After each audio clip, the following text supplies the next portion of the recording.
তো আজকে বললাম ডায়াবেটিক ম্যালাইটাস। ফার্স্টে ডায়াবেটিক যে ইউরিনের পরিমাণটা বাড়ছে, যাকে পলিউরিয়া বলে। ম্যালাইটাস হচ্ছে সুগার পরিমাণটা বাড়ছে। তো ডেফিনেশন হচ্ছে ডায়াবেটিক ম্যালাইটাস ইজ হচ্ছে মেটাবলিক ডিসঅর্ডার ইন হুইচ হচ্ছে disturbance in deficiency of insulin. যেখানে কি থাকে যে আমাদের প্যানক্রিয়াসে যে বিটা সেল কি করে, যে ইনসুলিন সিক্রেট করে, সেখানে কি থাকে ডেফিসিয়েন্সি থাকে ইনসুলিন। তো লিড টু হচ্ছে disturbance in metabolic of carbohydrate, protein, fat and protein known as diabetic mellitus. মানে এখানে কি করে যে কার্বোহাইড্রেট, প্রোটিন, ফ্যাটগুলোকে কি করে যে ভাঙতে হচ্ছে ডিস্টারবেন্স করে। এবার অ্যাকর্ডিং টু হচ্ছে আমরা কজেস ডায়াবেটিক মেলাইটাস আমরা টু টাইপস পাই, হচ্ছে একটা প্রাইমারি ডায়াবেটিক মেলাইটাস, একটা হচ্ছে সেকেন্ডারি।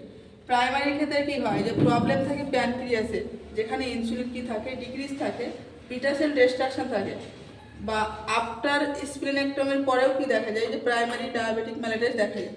কারণ হচ্ছে যে স্প্লিন কি থাকে প্যানক্রিয়াসে নিয়ারে থাকে, কাছাকাছি থাকে বলে হচ্ছে দেখা যায়। এবার হচ্ছে সেকেন্ডারি হচ্ছে ডায়াবেটিক মেলাইটাস। এখানে কি থাকে যে প্রবলেম থাকে আদার দ্যান প্যানক্রিয়াস ছাড়া আদার্স কোনো ডিজিজের কারণে কি হয় যে সুগারের লেভেলটা বাড়ে। তো এক্সাম্পল যেমন হচ্ছে অ্যাক্রোমেগালি ডিজিজ দেখা যায়, যেমন গ্রোথ হরমোন ইনক্রিজ হয় সেক্ষেত্রে, বা কুসিং ডিজিজ দেখা যায়, যেমন হচ্ছে স্টেরয়েডের লেভেলটা বেশি থাকে। এই সমস্ত ক্ষেত্রে সেকেন্ডারি ডায়াবেটিক মেলাইটাস দেখা যায়।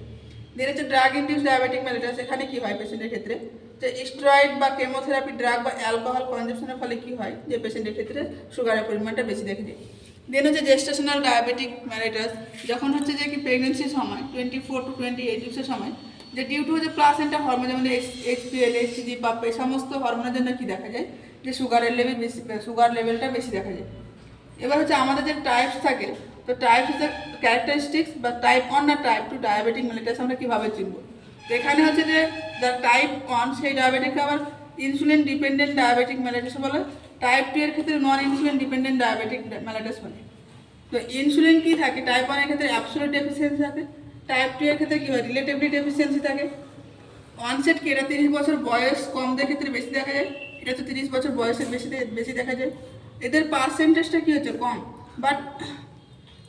বাট এটা হচ্ছে কি বেশি সিভিয়ার, যে 5 to 10% দেখা যায়, লেস কমন, কিন্তু এটা হচ্ছে সিভিয়ার কেস।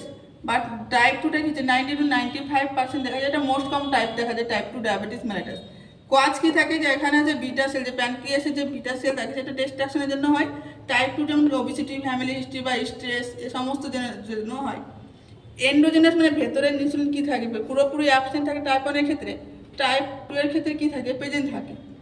এক্সোজেনাস মানে হচ্ছে বাইরে থেকে কি হয়, তাহলে আমাদের অ্যাবসেন্ট থাকে বলে বাইরে থেকে রিকোয়ার্ড হয়ে দিতে হয় ইনসুলিন, কিন্তু টাইপ 2 এর ক্ষেত্রে কি হয় আমাদের ইনসুলিন দিতে হয় না।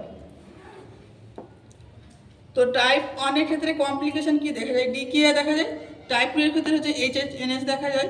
এবং ট্রিটমেন্ট হিসেবে আমরা টাইপ 1কে কী দিই, ডায়েট দিতে হবে, এক্সারসাইজ দিতে হবে, কিন্তু আমাদের এখানে মেডিসিন না দিয়ে আমরা কী করি ইনসুলিন দিই। কারণ হচ্ছে এখানে বিটা সেলই ডিস্ট্রাকশন থাকছে, তাহলে ইনসুলিন সিক্রেট করতে পারবে না, সেজন্য বাইরে থেকে আমাদেরকে ইনসুলিন দিতে হয়।